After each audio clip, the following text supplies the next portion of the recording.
So recently, before I was struck by crippling neck pains, I was just casually working out, preparing for the next big heist, the next big raid on Spanish property. And I decided to ditch Metallica for once and put on some Ailstorm for the sake of nostalgia. They have a song, I think several, about killing sea monsters, because it is a pretty common motif in pirate fantasy media. And that made me think, what if real historical pirates would actually have hunted sea monsters? How would they go about killing them? There is a pretty big bestiary of maritime creatures out there, which we will take a look at. But since I can't cover all of them in a single silly day, we'll have to focus on the Kraken for now. I think the first mistake is assuming that pirates didn't actually fight sea monsters. This might sound like a funny, haha, 1st of April joke, he's being lay sarcastic, assuming I'm not always sarcastic. But in this case, I wasn't. Or was I?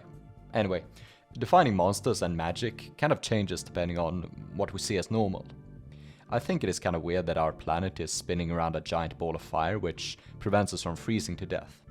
That you can use mathematics to predict human behavior and the same school of math on how to construct the most efficient airplane. But these things are defined as laws of nature instead of magic.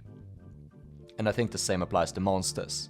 We find the idea of dragons and the Loch Ness monster absurd, but we don't bat an eye at dinosaurs or even living creatures like elephants, tigers, or some actual sea monsters which pirates met and fought. Most notable would be sharks, or the various species of it. I recently made a video on sharks and how mariners and pirates would have interacted with them. And a hungry shark is pretty damn terrifying. Now, if sharks aren't so dangerous, why is there one constantly trying to eat my ass when I sit down on the toilet? The shark non-believers have been real silent since I dropped this truc. If sharks didn't actually exist, or were so uncommon as to raise disbelief in regards to their existence, they would definitely be called a monster, and often were in the period.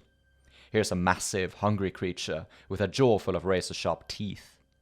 So, to get an idea how pirates would have hunted other sea monsters, and the motivations for doing so, we can take a look at sharks. Sharks were primarily hunted if they got dangerous to a local community or simply for blood sport. In the latter case, the shark was usually eaten, but they weren't as tasty as other species like the manatee and sea turtle, which is why those species are almost extinct today. If you don't want to get driven to extinction, stop being so damn tasty. Damn! Damn! The most reliable method to hunt sharks was to lower a thick rope connected to a bite-proof chain, with a hook on the end holding a piece of bait. When the shark caught the bait and got on the hook, a noose was lowered around its tail, and the shark pulled up on the deck, where the tail was cut off with an axe, and the shark succumbed to blood loss. That's pretty gruesome. Good thing we don't have animal cruelty laws in the 18th century. The second method was to get a bunch of guys in a boat, give them some harpoons with ropes tied to them, and chuck them or stab them at the shark till it died. This method, known as striking, was also used for hunting manatee and turtles, and the hunters were known as strikers. The best of them were indigenous American tribes, peoples like the Carib, Mosquito, and Kuna. But there were also pirates proficient in the sport, most notably Bartholomew Sharp, said to rival the natives in proficiency. If you ever read Moby Dick, this method was also used for hunting whales, and would probably have been used for hunting fictional sea monsters, at least the smaller sort. There was of course a couple of madmen who swam with sharks. Hooked up on shots of rum, they would dual-wield a pair of daggers, avoid the shark's blows, and stab him with the blades until the shark bled out. There are at least 2, possibly 3 documented cases of this occurring, but would have required extraordinary skill, bravery, or idiocy. Well, all of that is what the rum is for. The next case of an quote-unquote actual sea monster being hunted in the period, though not by pirates per se, were whales. Now, whales were not hunted because they were dangerous. They're harmless for the most part, and just keep to themselves in their part of the ocean. Instead, humans have hunted them for meat, oil, whale bones used in corsets, or even the ambergris, a finely scented substance that was used for perfume, and even cooking. Eggs and ambergris was apparently the favorite meal of Charles II, King of England, and a great sponsor of pirates. But whales could be dangerous if you threatened their territory or just pissed them off. Moby Dick was based on an actual story, multiple to be precise, since Melville had spent 4 or so years as a whaler. The most notable one occurred in 1820 in the South Pacific. An Nantucket-based whaler, the Essex, was rammed and sunk by a raging sperm whale. 20 of the crew members managed to escape in a couple of boats. 8 of them managed to survive for 90 days, having eaten the flesh of 7 shipmates. Whaling was a dangerous and physically demanding profession until around 1870, when the harpoon gun was first invented, and the job essentially became shooting fish in a barrel. Very big fish in a very big barrel. So pirates would not have been able to use them. That kind of would have been cheating anyway. The most notable whalers of the late medieval and early modern periods were the Basques. They invented a shallop, a small but incredibly seaworthy vessel, and some believe it carried them to the whaling waters of the Americas, many years before it was visited by Columbus. Truth or not, the shallop was the progenitor of the sloop, which would become the most popular pirate ship. In general, the Basques were renowned as the best seamen in the Spanish Empire, often employed as officers, privateers, and pirate hunters. In the 17th century, the Dutch and English began learning whaling from the Basques. But if I was a captain employed in hunting sea monsters, I would have hired a crew of those crafty Iberians. And that brings me on to the motivations for hunting fictional sea monsters. Most definitely, pirates would have hunted them for fun and for food. Kraken calamari, anyone? Sea serpent surprise? Siren salad? Enjoyed with a nice cool glass of mermaid milk. But sea monsters could probably also be hunted for their materials, like bones, scales, whatever. I don't know, the tusks of the sea pig. We'll get on that in a bit. Or because the sea monsters became a nuisance to society. The Kraken destroying international trade routes. My sugar, no! Sirens and mermaids seducing the workers. Stuff which makes the Green Arrow go down. In this case, pirates and other ship owners might be commissioned by the government to hunt for sea monsters. Before moving on to fictional sea monsters, there are 2 more real-world creatures I want to mention. For one, there's the orca. I don't really care about it, they don't seem dangerous to humans, and pirates never really encountered them. This is also a joke video, so I just don't give a shit. Second are alligators, which, depending on who you ask, may or may not qualify as a sea monster. Nevertheless, New World adventurers, including pirates, did encounter and sometimes even hunted them. This was customary among the indigenous peoples, who used spears, bows and arrows, and, according to some depiction, big sharp sticks. Europeans would have used muskets. They were especially hunted by the baymen, pirate lumberjacks in modern Mexico and Belize, who decided their scales to make belts out of. They would also collect a sort of scent gland from the alligators, which produced an apparently pleasant musk. The baymen kept these glands in their hats as a sort of perfume. It was undoubtedly preferred to whatever the baymen normally smelled like. However, alligators weren't nearly as threatening as the aforementioned maritime creatures.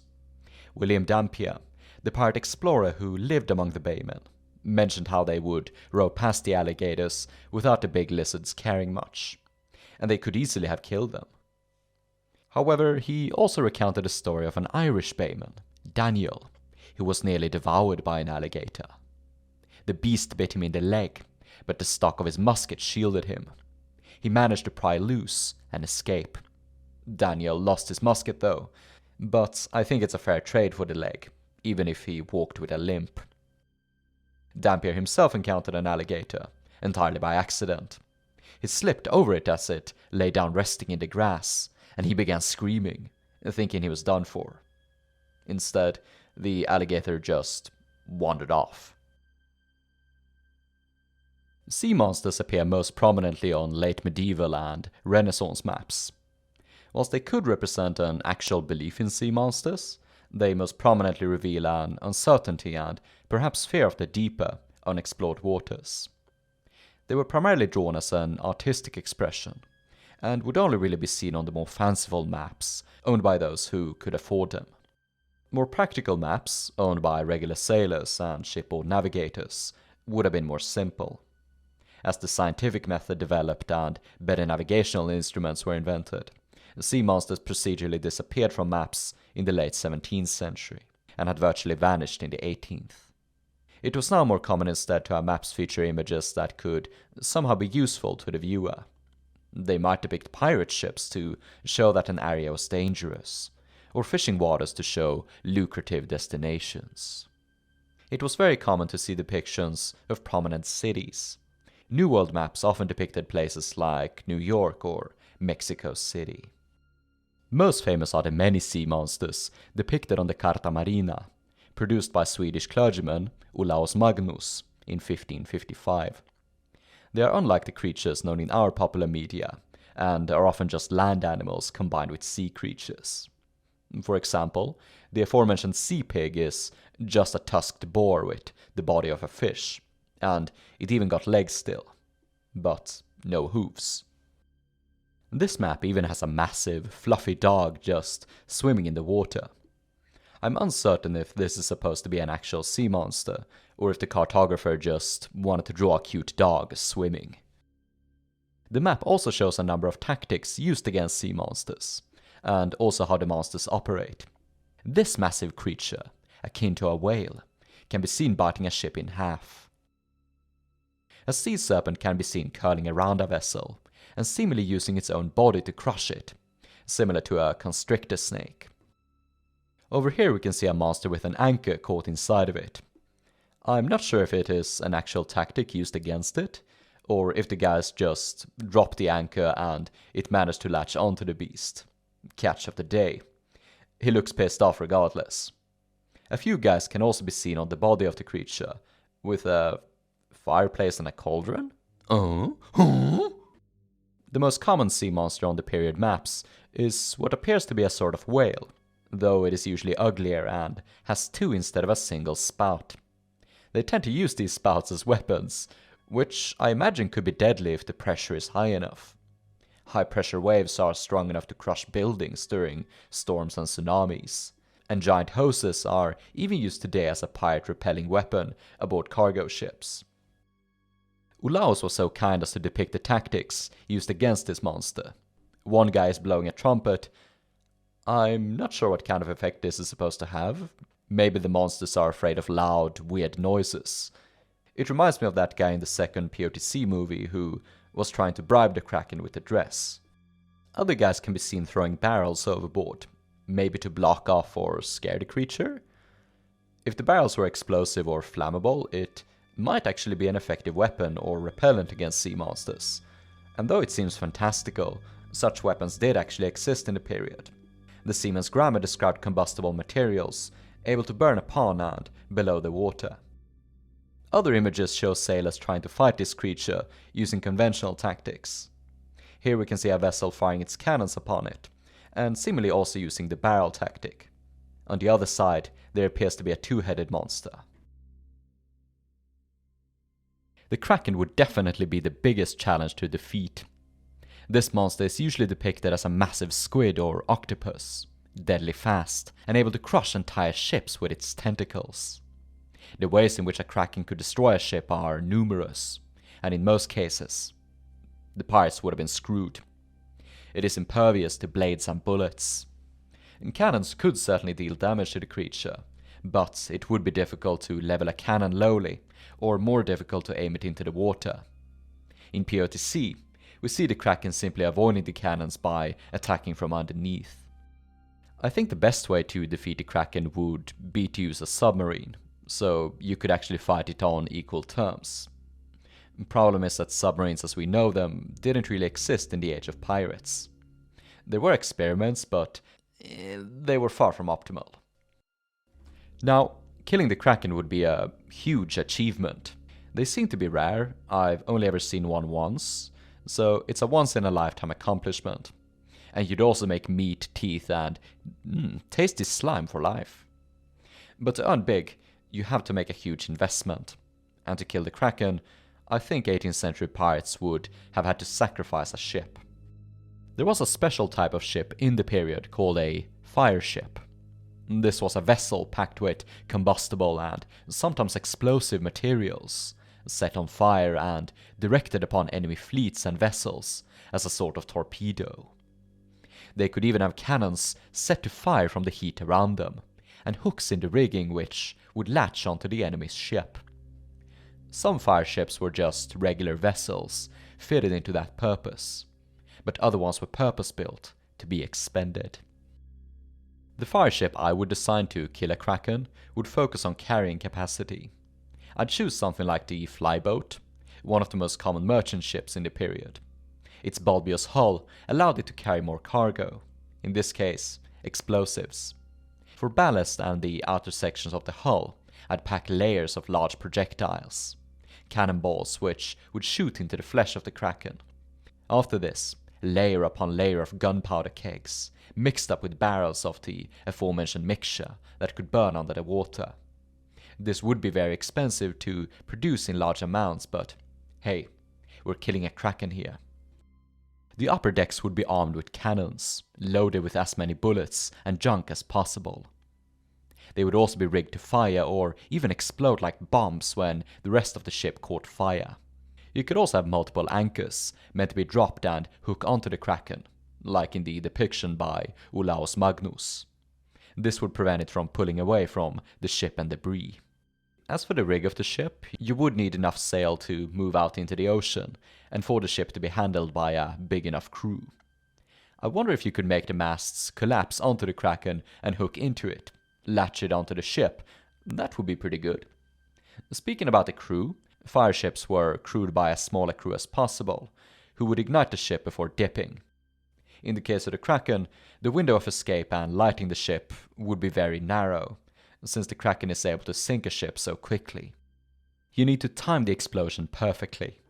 Maybe you could just leave a single guy behind when the attack is about to happen, since there is a low chance of him surviving. Even though a suicide mission sounds a bit romantic, there are cases of pirates blowing themselves up and even pulling the trigger on themselves when cornered. It might not be especially appealing to everyone. I'd say pick a volunteer and then offer him a higher payment if he survives or to his relatives. The problem is that they might chicken out, so you would need a guy that's, a bit crazy. If the plan was to work out perfectly, the Kraken would go underneath the ship, wrap its tentacles around it, and the ship would detonate and kill it in this manner. I think this is the best or even the only chance 18th century pirates had of killing the Kraken. I think this tactic could also be used against the giant snake depicted by Olaus Magnus, since it wraps itself around the ship in a similar manner to the Kraken's tentacles. There are also some ethical concerns to be considered. Good thing we're pirates, so we're not really ethical in the first place. Here's hoping the Kraken is a Catholic. Well, in case any of you would suddenly wake up aboard a ship in the 18th century and a Kraken appeared, now you know how to defeat it. Sadly, we weren't able to cover mermaids or sirens today. If that's something of interest to you, maybe we can look into it in the future. If you're interested in fireships, they will be covered in a video later this month. Until then, tell me how you would have defeated the Kraken, or some other sea monster of your choosing.